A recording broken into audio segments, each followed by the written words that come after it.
Erica is an entrepreneur and owner of multiple companies based in Tucson, including Snore and Stitch Factory, Flawlessly, and Arizona Stitch Lab. Originally from Tucson, Erica started her career in manufacturing and operations at a Phoenix-based business, then moved to Chicago to work in property management, and then the American Red Cross of Greater Chicago, overseeing their education services. She later worked as a partner in an import company. She received her MBA in operations management from DePaul University and her undergraduate degrees in business and German from the University of Arizona. Erica became a Flynn Brown Fellow in 2024, and she lives here in Tucson with her husband, 3 sons, and her dog. A quick quote that encapsulates everything that is about this theme this month. The quote goes, "Creativity is a thread that connects our hearts and our minds, weaving together the fabric of our shared human experience." And I wish I could credit that to somebody, but it was credited to Anonymous. So that kind of leads into our theme, which is thread.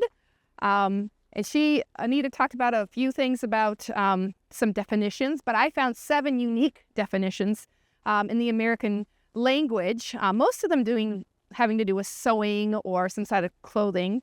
But there's one, there's the screw. You have the thread on the screw for building and connecting things. You have threads in internet discussions, like texts or emails. You have a thread that you can follow.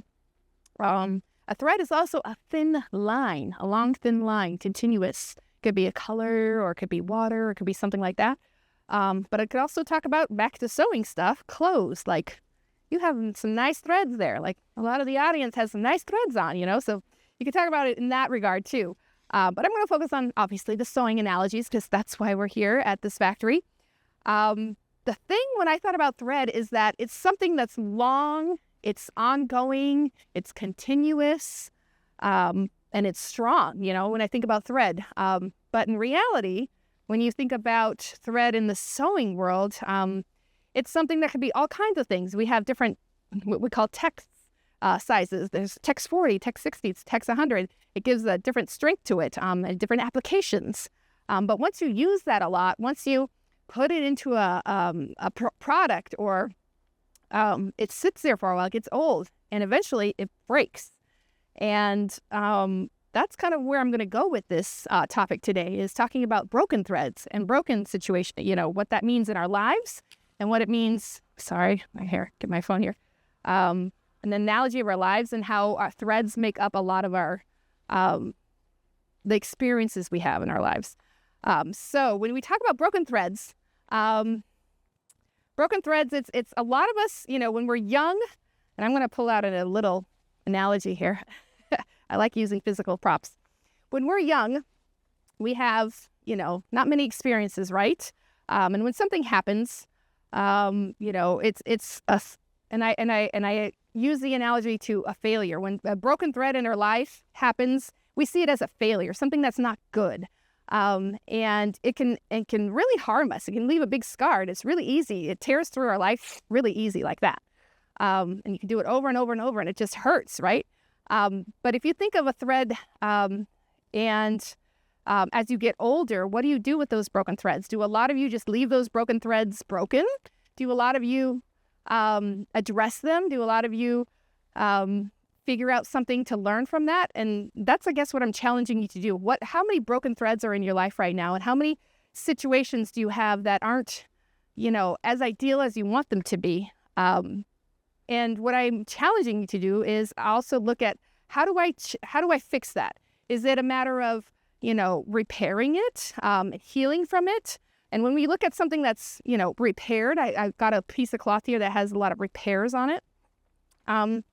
It actually makes something stronger. When you have a rip or a tear, maybe it'll only go to a certain point because you have a scar there and you have it repaired, and then maybe it goes a different way, So it's interesting when we talk about repairing broken threads in our lives, the benefits of that are huge. And this kind of hits personally to me because I've had a lot of friends and family members go through a lot of hard things in their lives. And I ask them, are you doing things to repair that? And, don't leave them just sitting there, because then they weigh on you forever and ever. So repairing is the thing I want you to remember going forward. The benefits of repairing broken threads are amazing. Again, if you have the same situation happen again, you learn something new, right? You figure out a new way to address it. You figure out a new way to be creative. And then you become stronger. Like, this piece of material is now stronger because it has so many repairs on it. And it's also more beautiful, and it's also more creative. So these things that happen in our lives, don't just leave them. Make sure you address them in a healthy way. And repairs doesn't mean, like if it's a relationship or maybe a marriage or a friendship, you don't go and just try to fix it and make it better, because maybe it's toxic or maybe it's not good for you, but you learn from it and you repair it in a different way, going, okay, I've learned from it. I'm going to repair my whole being now, and I'm going to go forward in a new way. I tell this to my kids a lot. I have 3 boys and they're at an age like preteen, early teens. And the oldest one specifically is very worried about failing. I'll just let everything go. And he's very worried about failing. And I said, failure is actually something that is really good. It's not something that you should be afraid of. He's like, well, I can't be successful. I fail all the time. I'm like, yes, but you can. Failure is not the opposite of success. I'm sure you've heard that before. Failure is a path to success. And the more you fail, the more you learn, and the more you grow from that, the more you become a better person. All those threads in your lives that are fixed and scarred and broken have been repaired, and you're stronger for it. So that's something I really try to emphasize with the kids too, that it's okay to fail. In my business, I failed many times, many times. But I've gotten to a place where I've learned from them. I've grown. I've gone a whole different direction than I thought I would in multiple phases in my life. And that's a good thing. So in the end, I guess what I'll leave you with is my quote again, about creativity and being the thread in our lives that brings us all together for a shared human experience. And remember, my biggest point I want you to remember is that broken threads are something to be celebrated. Broken threads are something to be shared with other people. And broken threads are what create the human connection with each other. So thank you so much.